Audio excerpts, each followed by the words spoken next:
வணக்கம், நான் உங்கள் chef Deena. Welcome back to chef Deena's kitchen. இன்னி நம்ம கிச்சனில் பார்க்குறது வெஜிடபிள் புலாவ். இதோட மஷ்ரூம் பெப்பர் ஃப்ரை.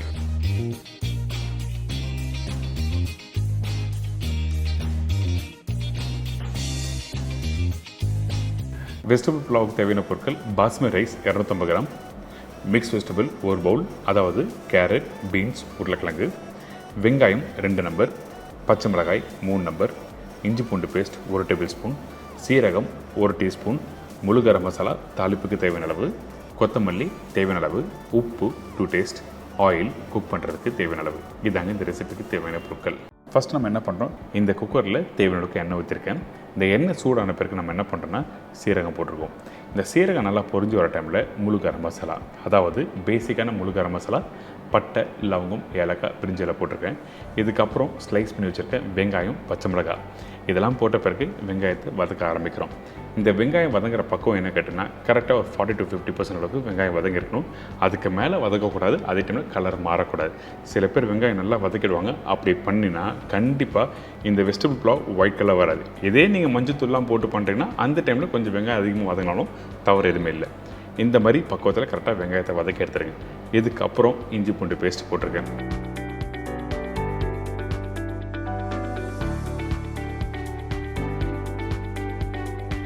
இந்த இஞ்சி பூண்டு பேஸ்ட் போட்ட பிறகு நம்ம என்ன பண்ணுறோன்னா கட் பண்ணி வச்சுருக்க இந்த காய்கறி நான் கேரட், பீன்ஸ், உருளைக்கிழங்கு மட்டும்தான் போட்டிருக்கேன். உங்களுக்கு வேணும்னா ஸ்வீட் கார்ன் போடலாம், பச்சை பட்டாணி போடலாம், மஷ்ரூம் போடலாம். உங்களுக்கு பிடிச்ச மாதிரி காய்கறி எக்ஸ்ட்ரா ஆட் பண்ணிக்கலாம். இதுக்கு பிறகு தேவையான அளவுக்கு உப்பு போட்டு நல்லா மிக்ஸ் பண்ண ஆரம்பிங்க. இதுக்கப்புறம் அரிசி போட போகிறேன். இந்த அரிசியை எப்போ ஊற வச்சேன்னு கேட்டேன்னா கரெக்டாக இந்த ரெசிபி ஸ்டார்ட் பண்ணுறதுக்கு முன்னாடி 20 to 25 நிமிஷத்துக்கு முன்னாடி ஊற வச்சுருக்கேன். அரிசி ஊற வைக்கிறது பக்கம் ரொம்ப இம்பார்ட்டன்ட். நான் எல்லா ரெசிபியும் சொல்கிறேன். இதுவே அந்த 1 மணி நேரத்துக்கு முன்னாடி நீங்கள் ஊற வச்சுட்டு கரெக்டாக நான் சொன்ன ரேஷில் வாட்டர் ஆட் பண்ணிங்கன்னா கண்டிப்பாக மேஷ் ஆகிறதுக்கு வாய்ப்பு இருக்குது. அதனால தான் கரெக்டாக அரிசி ஊற வைக்கிற பக்கம் சொல்லியிருக்கேன். இதுக்கப்புறம் தண்ணி ஊற்றுற பக்கம், அதாவது 1 கப்பு அரிசிக்கு 1.25 கப்பு அளவுக்கு தண்ணி ஊற்றுறோம்.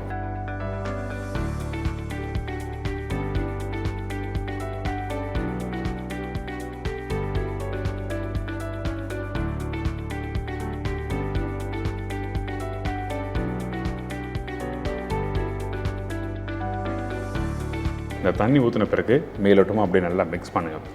இதுக்கப்புறம் நம்ம என்ன பண்ணுறோம், உப்பு கரெக்டாக இருக்கா சொல்லி செக் பண்ணிக்கோங்க. கடைசியாக கொத்தமல்லி போட்டு மூடி போட ஆரம்பிக்கிறோம்.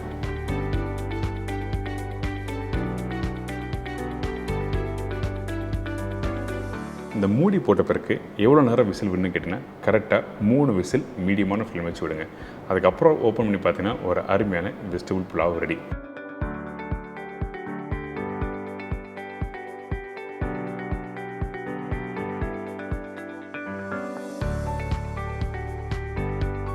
பார்த்தீங்களா, சூப்பராக வந்துருக்குல்ல இந்த வெஜிடபிள் புலாவ்.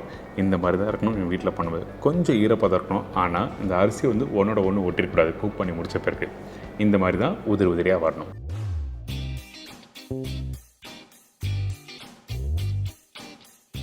மஷ்ரூம் பெப்பர் ஃப்ரைக்கு தேவையான பொருட்கள்: மஷ்ரூம் 1 பாக்கெட், அதாவது 200 கிராம், பெரிய சைஸ் வெங்காயம் 1, இஞ்சி பூண்டு paste 1 teaspoon, chilli powder 1 teaspoon, coriander powder 1.25 teaspoon, மஞ்சத்தூள் 1/4 டீஸ்பூன், உப்பு தேவைக்கேற்ற, காய்ந்த மிளகாய் 2 நம்பர், கொத்தமல்லி தேவையான அளவு, கருவேப்பிலை தேவையான அளவு, முழு சோம்பு 1/4 டீஸ்பூன், மிளகுத்தூள் 1/2 டீஸ்பூன், சோம்பு பவுடர் 1/4 டீஸ்பூன், எண்ணெய் குக் பண்ணுறதுக்கு தேவையான அளவு. இதாங்க இந்த ப்ரிப்பரேஷன் தேவையான பொருட்கள். ஃபஸ்ட்டு நம்ம என்ன பண்ண போகிறோம்னா இந்த மஷ்ரூம் வந்து குக் பண்ணுறதுக்கு அதுக்கு தேவையான மசாலாவை ரெடி பண்ண போகிறோம். அதனால் இந்த மண்சட்டியில் எண்ணெய் போட்டிருக்கேன் தேவையான அளவுக்கு.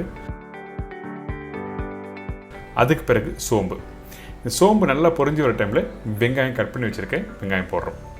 வெங்காயம் நார்மலாக நீங்கள் வதங்குற பக்கம் என்ன கேட்டிங்கன்னா நல்லா ப்ரௌன் ஆகணும். அதாவது ஒரு 80% அளவுக்கு ப்ரௌன் ஆன பிறகு தான் இஞ்சி பூண்டு பேஸ்ட்டு போடணும்.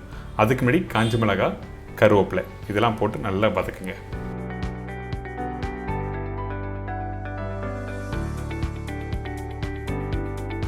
பார்த்தீங்களா, இந்த கலர் லைட்டாக மாற ஆரம்பிக்கும். இந்த ஸ்டேஜில் இஞ்சி பூண்டு பேஸ்ட் போடணும். இந்த இஞ்சி பூண்டு பேஸ்ட் போட்ட பிறகு நல்லா வதக்குங்க. வதக்கி முடித்த பிறகு மசாலா போட போகிறோம்.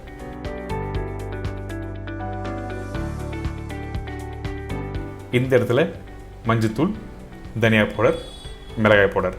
தனியா பவுடர் கொஞ்சம் அதிகமாக வரும், மிளகாய் பவுடர் கம்மியாக வரணும். அதுக்கு பிறகு உப்பு இதெல்லாம் போட்ட பிறகு இந்த மசாலாவை ஒரு நிமிஷம் நல்லா வதக்குங்க. வதங்குற டைமில் கொஞ்சோண்டு தண்ணி இதில் போட்டு நம்ம என்ன பண்ணுறோன்னா அந்த மசாலாவை நல்லா குக் பண்ண போகிறோம். அதனால தான் தண்ணி இந்த இடத்துல நான் ஆட் பண்ணியிருக்கேன். இப்போது இந்த மசாலாவும் வெங்காயம் இஞ்சி பூண்டும் குக் பண்ண ஒரு கிரேவியாக கன்வெர்ட் ஆகும். இந்த மாதிரி நல்லா கெட்டியான ஒரு டெக்ஸ்சர் வரும். அதுக்கு பிறகு நம்ம என்ன பண்ணுறோன்னா கட் பண்ணி வச்சுருக்க மஷ்ரூம் இதில் போட போகிறோம்.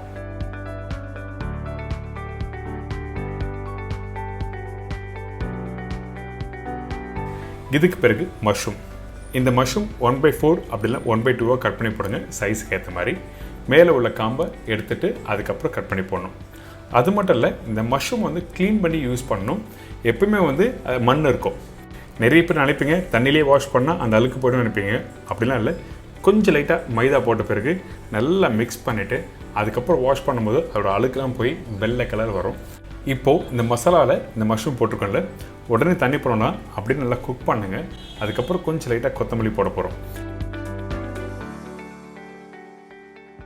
இந்த கொத்தமல்லி போட்ட பிறகு நம்ம என்ன பண்ணுறோன்னா தேவையான கொஞ்சம் லைட்டாக தண்ணி ஆட் பண்ணி நல்லா மிக்ஸ் பண்ணிவிட்டு அதுக்கப்புறம் ஒரு மூடி போட்டு நீங்கள் குக் பண்ணினா இந்த மஷ்ரூம் ரெடி. அதே டைமில் தண்ணி அதிகமாக ஊற்றக்கூடாது. ஏன் கேட்டால் மஷ்ரூம் வேகிறதுக்கு டைம் ரொம்ப எடுக்காது. அதிகபட்சம் ஒரு 4லேருந்து 6 நிமிஷம் டைம் எடுக்கும், அவ்வளோதான். ஸோ அதனால் இப்போ ஒரு மூடி போட்டிருக்கேன். கரெக்டாக ஒரு 3 to 4 மினிட்ஸ் கழிச்சு நீங்கள் ஓப்பன் பண்ணும்போது மஷ்ரூம் இந்த மாதிரி நல்லா வெந்து வந்திருக்கும்.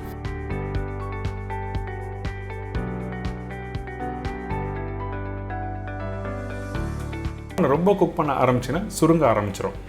அதனால தான் கரெக்டான டைமில் வரும்போது நீங்கள் எடுத்துன்னு சொல்கிறேன். அதுக்கு பிறகு மிளகு பவுடர், சோம்பு, கொத்தமல்லி, கருவேப்பிலை கடைசியாக போட்டு நல்லா மிக்ஸ் பண்ணிவிட்டு அடுப்பை ஆஃப் பண்ணிவிட்டு நல்லா மிக்ஸ் பண்ணணும்.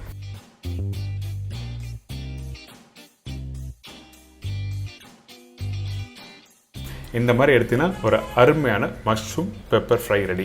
கண்டிப்பாக ட்ரை பண்ணி பாருங்கள். இந்த ப்ரிப்பரேஷன் வீட்டில் நான் சொன்ன மாதிரி தோசை இட்லியோட சாப்பிட்டா ரொம்ப அருமையாக இருக்கும். நல்ல காரசாரமாக சாப்பிட்ணுச்சுன்னா அந்த டைமில் இந்த மாதிரி ப்ரிப்பரேஷன் ட்ரை பண்ணி பார்க்கலாம்.